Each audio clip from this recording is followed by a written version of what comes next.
Assalamualaikum warahmatullahi wabarakatuh. Perkenalkan, nama saya Rezeki Febrianti dari mahasiswa Universitas Borneo Tarakan, jurusan Bahasa Indonesia.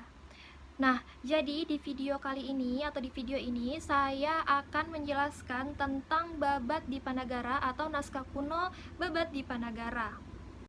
Nah, jadi Babat Dipanagara ini adalah naskah kuno yang berisi kisah hidup Pangeran Dipanagara atau dalam bahasa Jawa itu Diponegoro, yang hidup pada tahun 1785 hingga 1855. Kemudian naskah ini ditulis sendiri oleh beliau atau Pangeran Dipanagara ketika dia diasingkan dari oleh Belanda ke Sulawesi Utara, tepatnya di kota Manado pada tahun 1831. Nah, Babat ini merupakan biografi awal pada masa keswastrataan Jawa modern pada masanya. Nah, kemudian Babat Dipanagara ini ditulis sendiri oleh Pangeran Dipanagara atau Kanjeng Sultan Abdul Hamid saat diasingkan ke Manado, tepatnya di Sulawesi Utara. Kemudian naskah aslinya berbentuk tembang, puisi berbahasa Jawa. Terus kemudian penulisan naskah ini tidak semata untuk menghibur diri selama pengasingan, namun secara cerdik beliau merupakan rangkuman pengetahuan serta kepekaannya akan kondisi lokal kerajaan di Jawa saat itu yang terlalu banyak mendapat campur tangani oleh Belanda. Nah, jadi Babat Dipanagara ini berisi cerita tentang kerajaan Majapahit dan kejayaannya pada masa Raja Brawijaya keempat, yaitu Hayam Wuruk, hingga keturunannya yang menjadikan cikal bakal tumbuhnya kerajaan Islam di Jawa Tengah. Kemudian naskah ini mendapat pengakuan dunia melalui UNESCO pada tahun 2013 sebagai Memory of the World atau MOW. Nah, kemudian ada ujaran dari Kepala Bidang Litbang Kementerian Komunikasi dan Informatika, yaitu Azirman Gyusan di Jakarta. Belum lama ini beliau mengatakan bahwa ini adalah bagian dari sejarah dunia yang membanggakan Indonesia karena untuk masuk di dunia internasional itu sangatlah sulit. Kemudian ia menambahkan juga pada tahun 2007 lalu Indonesia juga mengajukan Nagara Kertagama dalam regional MOW Register yang kemudian disetujui UNESCO dalam bidang tahun 2008 di Canberra, Australia.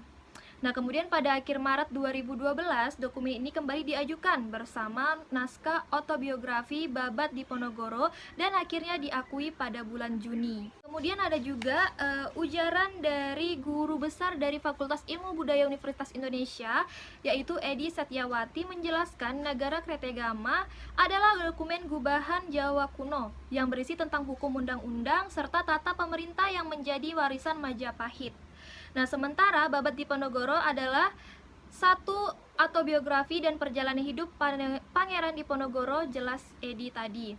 Kemudian ia juga menjelaskan MOW adalah program UNESCO yang bertujuan untuk menghargai dan merawat serta mengupayakan publikasi atas peninggalan berupa catatan berkenaan dengan peristiwa kesejahteraan ataupun budaya dianggap penting bagi dunia. Nah, beliau juga mengatakan di samping program MOW yang digerakkan oleh UNESCO, Indonesia pun merencanakan program penghargaan Memory of the Nation.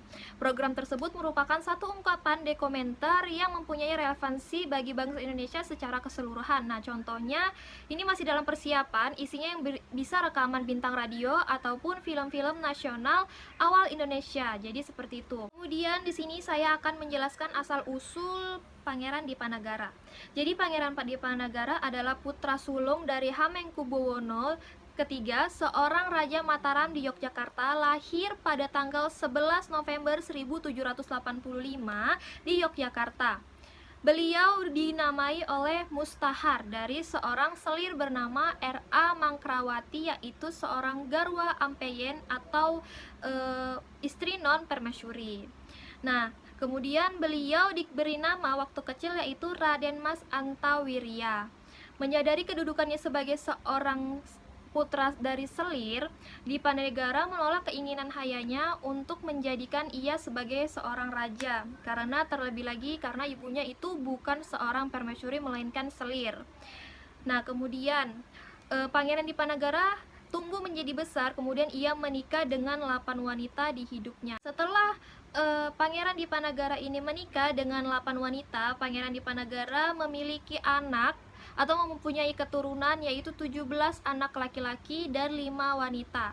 Kemudian Pangeran Dipanagara juga sering dieja di Ponorogo. Nah, setelah itu beliau meninggal di Makassar, Sulawesi Selatan, tepatnya pada tanggal 8 Januari 1855 pada umurnya yang ke-69 tahun. Nah, beliau adalah seorang pahlawan nasional Republik Indonesia karena beliau memimpin perang di Ponorogo pada Perang Jawa pada tahun 1825 hingga 1830. Beliau melawan pemerintahan Hindia Belanda. Perang tersebut tercatat sebagai perang dengan korban yang paling besar di sejarah Indonesia. Nah, itu tadi asal mula dari Babat Dipanagara atau naskah kuno Dipanagara. Jadi itu saja yang bisa saya jelaskan dan saya sampaikan, kurang lebihnya mohon dimaafkan. Assalamualaikum warahmatullahi wabarakatuh.